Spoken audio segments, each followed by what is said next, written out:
Hi everyone, it's Steve here again with an antique sword video. This sword is on loan from a friend, Damocles. Big shout out to you. Thank you very much for letting me do a little sword sitting for you.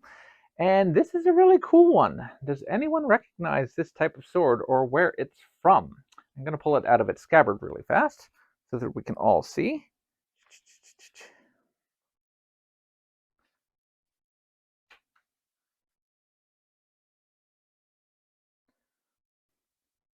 Take a look at this beautiful, beautiful blade. So, some of you may recognize it, but for those of you who find this new, this is a blade from North Africa. This single-edged sword, which some might call a saber, but I'd really call it a backsword, is called a Flyssa. And it's from the Maghreb, so from North Africa, so from places like Morocco, but more specifically from Algeria. This is from a Berber people called the Kabyle, and they come. It's very interesting. This design of saber or single edged blade is found in a whole bunch of different sizes. So this one's pretty long. In fact, can we measure it real fast? We're not going to measure it real fast, but they come in knife size, medium size, kind of normal sword size, all the way up to like cavalry length size. And you can see it's got a really interesting kind of undulating or recurved hilt. So it can deliver really powerful cleaving strikes, but it's got this very long, pronounced tip here. The geometry on the blade is also very interesting. Here, it's got this very kind of flat grind without a lot of support, just a little bit of support in the tip. So it's got a kind of sharp apex there.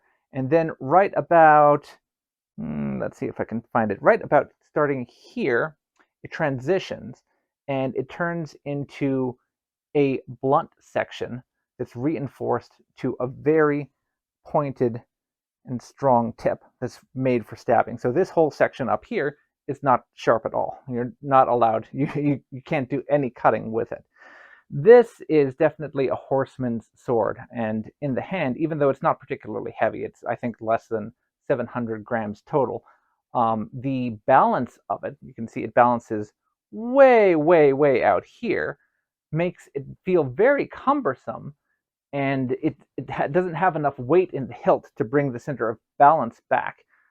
I can put the stats on it up, and this handle is actually very similar to some of the ancient Han period jian that have no support in the hilt, which makes it very cumbersome in the hand. So this is very good if you're up on a horse and can deliver a big, powerful strike, or if you just need to deliver point and give a thrust to a target and let the horse do all of the action. But is this particular blade a very good one for fencing with? I wouldn't want it. I'd want a shorter example. And they can be even longer and bigger than this. Now, let's get up close and personal. You can see some of the beautiful designs. Let me get out of the way so it doesn't focus on my face. Even the spine is ornately decorated all the way down.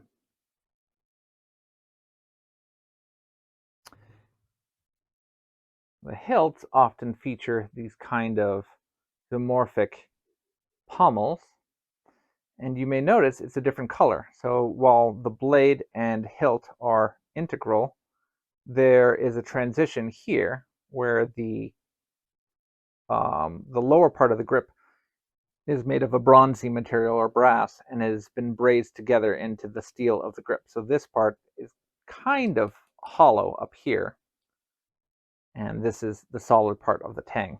You can see it's got a pretty robust, thick spine that tapers reasonably well with some pretty cool cutouts along the way. But it's not enough to offset the weight of the whole blade, again, because there's no associated crossguard. So where did these come from?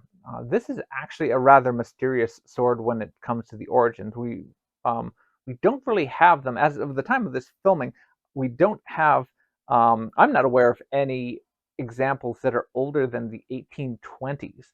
So we don't. This isn't a sword that we know from far back, hundreds and hundreds of years, in North Africa.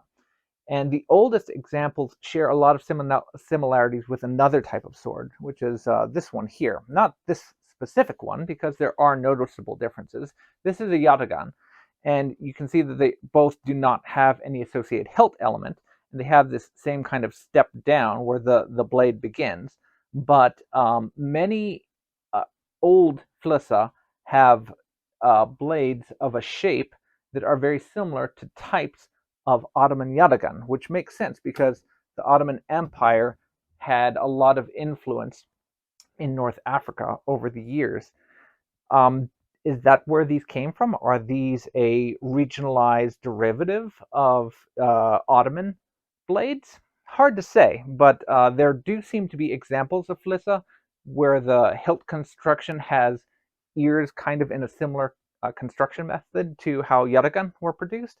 And again, there are similarities into the bellies of some of the Flyssa style blades that are like that. But this is a really, really neat sword, and the scabbard too. If I put the blade down for a second, the scabbard too is just gorgeous. Get it close. It has these lovely designs over the very light wood,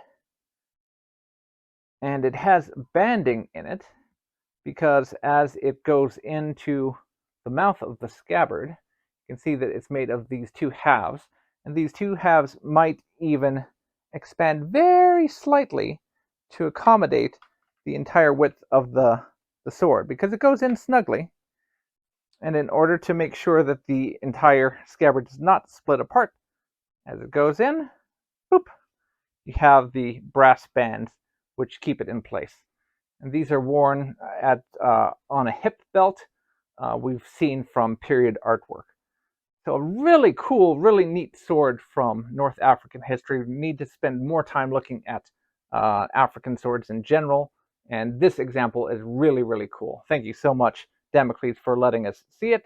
We'll spend more time looking at antique swords as we go along. Till next time, guys. Take care.